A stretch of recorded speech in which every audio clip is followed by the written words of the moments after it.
अरे जल्दी चलो, ज्यादा देर हो गई तो धूप चढ़ जाएगी। उसके बाद इस 3 घंटे की ड्राइव का मजा ही नहीं रहेगा। घड़ी की तरफ देखा तो शुक्रवार का दिन सुबह के 9 बजे थे। तभी अंदर से आवाज आई, हाँ आती हूँ।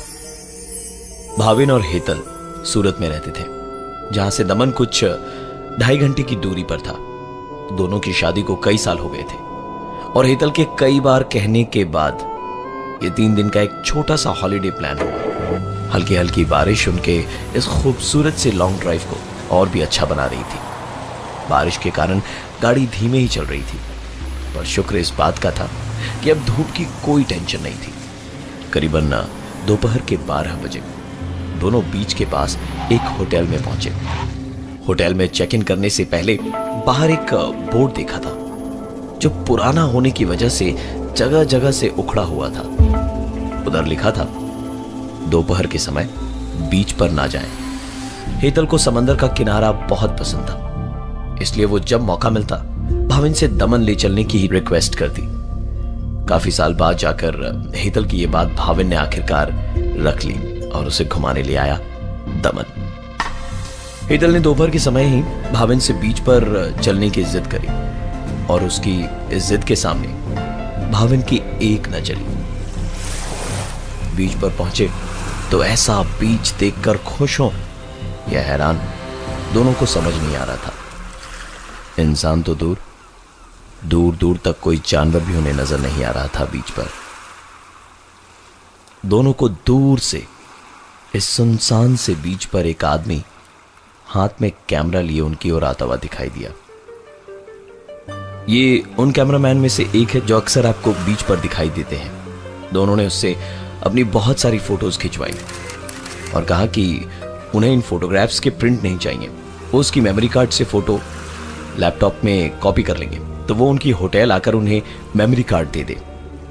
फोटोग्राफर को अपने होटल का नाम बताकर दोनों बीच पर कुछ समय बिताकर होटल चले गए, जिधर रिसेप्शन का स्टाफ हेतल को बड़ी गंदी नजरों से देख रहा था, जिसे लेकर एक बहस छिड़ी और भाविन और हेतल ने वो होटल छोड़ दिया। जैसे ही वो होटल से बाहर निकले, उन्हें वो फोटोग्राफर मिला जो उन्हें दूसरे होटल तक ले गया। दूसरे होटल में चेक इन करके भाविन अपने कमरे में मेमोरी कार्ड से फोटोज कॉपी कर ही रहा था और कैमरामैन लॉबी में उसका इंतजार, कि तभी फोटोग्राफ्स को देखकर भाविन को बहुत जोर का झटका लगा और वो सीधा नीचे दौड़ता हुआ कैमरामैन की तरफ पहुंचा, पर कैमरामैन वहां था ही नहीं।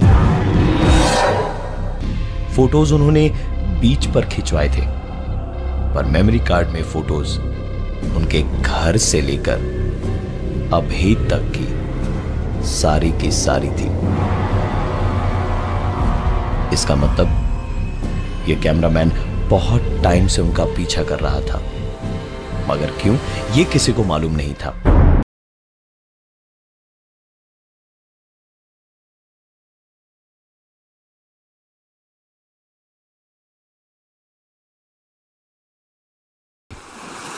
जो बीच थोड़ी देर पहले सुनसान था, वो शाम होने की वजह से अब खचाखच भरा पड़ा था। फोटोग्राफर्स वहां इतने थे कि किसी एक को खोजना रेत में सुई ढूंढने के बराबर था।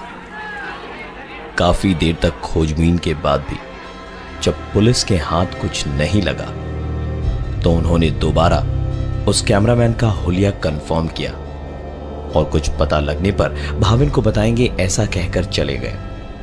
भाविन जब होटल पहुंचा तो रिसेप्शन पर स्टाफ ने कहा, सर कोई आपसे मिलने आया था, पर आप रूम में नहीं थे, इसलिए ये मेमोरी कार्ड मैंने रख ली, ये उसे नहीं दी है। इस वक्त उसके दिमाग में सिर्फ एक ही सवाल उठ रहा था कि अब इस मेमोरी कार्ड में क्या होगा। मेमोरी कार्ड लैपटॉप में लगाने से जो तस्वीरें दिखी, वो देख उसे यकीन नहीं हो रहा था कि वो क्या देख रहा है। ये सारी तस्वीरें थी भाविन की होटल से निकलकर पुलिस स्टेशन तक जाने की, वहां से बीच तक जाने की, फिर वहां से होटल आने की और रिसेप्शन पर होटल के स्टाफ से मेमोरी कार्ड लेने की। और आखिरी तस्वीर थी वो जहां वो अपने लैपटॉप पर इन सारी तस्वीरों को देख रहा था। उन्हें शक था उसी फोटोग्राफर पर जो उन्हें बीच पर मिला। यह फोटोग्राफर भाविन और हेतल को दोपहर के टाइम बीच पर मिला था, इसलिए इसे ढूंढने के लिए वो दोबारा उसी वक्त उसी जगह पहुंचे। ये बीच ठीक कल की तरह बिल्कुल सुनसान था। थोड़ी देर इंतजार करने के बाद भाविन को वही फोटोग्राफर दूर से उनकी तरफ दौड़ता हुआ आता नजर आया। उसने पास आकर बोला, अरे सर, आप बिना बोले होटल छोड़कर कहां चले गए थे? ये लीजिए आपकी सारी फोटोग्राफ्स इस मेमोरी कार्ड में है। आप कौन से होटल में बता दीजिए, मैं वहां आकर शाम को ले जाऊंगा।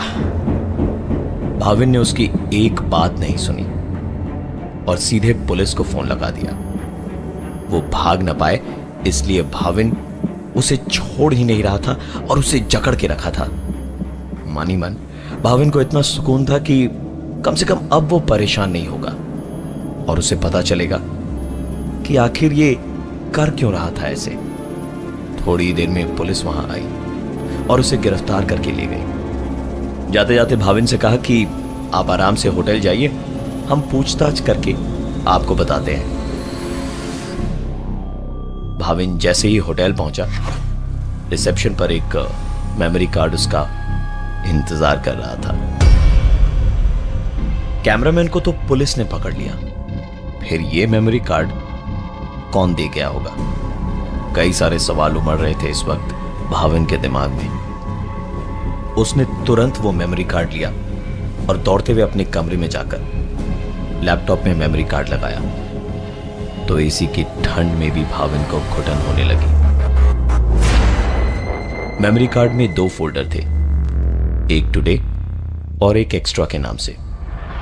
टुडे में वो तस्वीरें थी जहां भाविन होटल से निकलकर बीच तक गया, फोटोग्राफर को पकड़ा, पुलिस उसे पकड़कर ले गई और वो फोटोग्राफर लॉकअप में था। इसका मतलब साफ था कि फोटोग्राफ्स इस फोटोग्राफर ने तो नहीं खींची थी। इस मेमोरी कार्ड के जब एक्स्ट्रा फोल्डर को भाविन ने खोला तो उसमें जो तस्वीरें थीं उनमें भाविन और हेतल झगड़ रहे थे। एक तस्वीर में हेतल का बदन नीला पड़ गया था और वो जमीन पर पड़ी थी, और एक आखिरी तस्वीर में भाविन अकेले गाड़ी ड्राइव करके कहीं जा रहा था। ताज्जुब की बात यह है कि उसने कुछ फोटोग्राफ्स ऐसी भी भेजी जो शायद इनकी लाइफ में आगे होने वाली थी।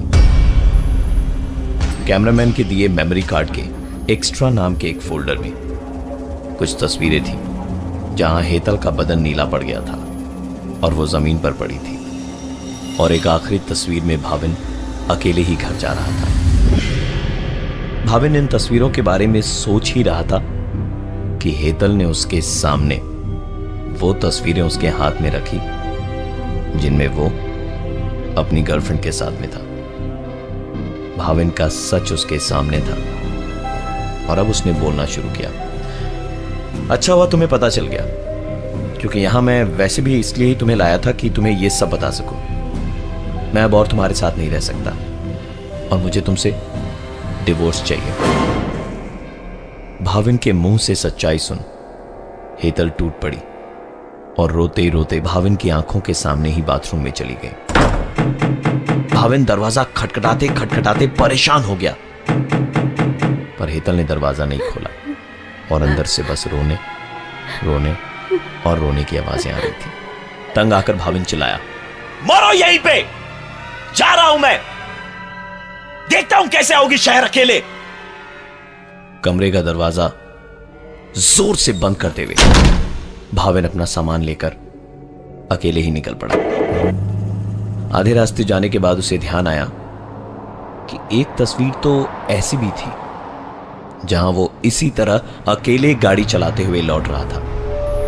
तस्वीरों के बारे में सोचते सोचते वो कब घर के पास पहुंचा उसे पता ही नहीं चला। घर के सामने बहुत भीड़ लगी थी और भीड़ में न सिर्फ पड़ोसी थे बल्कि पुलिस भी थी। भाविन भागता दौड़ता घर के अंदर घुसा तो पता चला कि उसकी बीवी ने सुसाइड कर लिया है। लाश घर के बाथरूम में मिली। बीवी की सुसाइड की खबर भाविन के लिए एक बहुत बड़ा झटका था, लेकिन एक सवाल जो उसे मन ही मन खाए जा रहा था वो ये कि उसकी बीवी उससे पहले यहां कैसे पहुंची। भाविन शॉक की वजह से चुप था और कुछ बोल नहीं पा रहा था। पुलिस ने हेतल का सुसाइड नोट पढ़ना शुरू किया, जिसमें उसने लिखा था, मुझे मेरे पति के अफेयर के बारे में पता है। वो मुझे दमन इसलिए ही ले जा रहे हैं ताकि वहां होने वाले हंगामे का किसी को पता न चले और वो मुझे डिवोर्स के लिए मना सके। मैं उन्हें डिवोर्स नहीं दे सकती, इसलिए अपनी जिंदगी खत्म कर रही हूं। वो भी खुश और मैं भी। सुसाइड नोट की आखिरी लाइन थी, भाविन अब मैं सिर्फ तस्वीरों में ही तुम्हें दिखाई दूंगी। पोस्टमार्टम रिपोर्ट में पता चला कि हेतल की मौत शुक्रवार के दिन सुबह 8 बजे हुई थी। अगर ये सच है तो फिर शुक्रवार के ही दिन सुबह 9 बजे भाविन के साथ निकलकर 2 दिन उसके साथ कौन था?